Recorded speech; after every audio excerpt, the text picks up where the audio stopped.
आपण जानिछन्ति कि diabetes sugar विषय नुहे यह आपण ऑर्गन रु आरंभ होता है।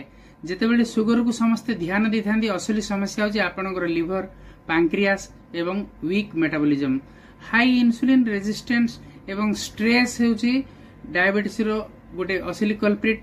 जेतेबेले आपण लिवर अधिक ओवरवेलम हो जाय थाए एवं स्ट्रगल करे इंसुलिन को रेगुलेशन करिबारे से टाइम रे आपनकर इंसुलिन नियंत्रण होय न पारे एवं सुगर लेवल अधिक हो जाय थाए एवं अन्य गोटे क्षेत्र रे पैंक्रियास मध्ये स्ट्रेस को चली जाय थाए जहा कि प्रोडक्शन इंसुलिन प्रॉपर कर न थाए सेति पय सुगर अधिक हो जाय थाए। किंतु वरी हबा कि आवश्यकता नै आपण नेचुरली एटा फिक्स हे परियो। आपनकर लाइफस्टाइल चेंज करंतु एवं मेटाबॉलिज्म को इंप्रूव करंतु स्ट्रेस को मैनेज करंतु निश्चय आपनकर इंसुलिन प्रॉपर एक्टिव हबो एवं आपनकर सुगर लेवल कंट्रोल होइबो। दैनंदिन जीवन शैली एवं आपनकर प्रत्येक दिन वीडियो आपण सेव कर रखंतु निश्चय आपनकर उन्नति हबो एवं डायबिटीज को कंट्रोल करि परिबे आमे मिसिकी।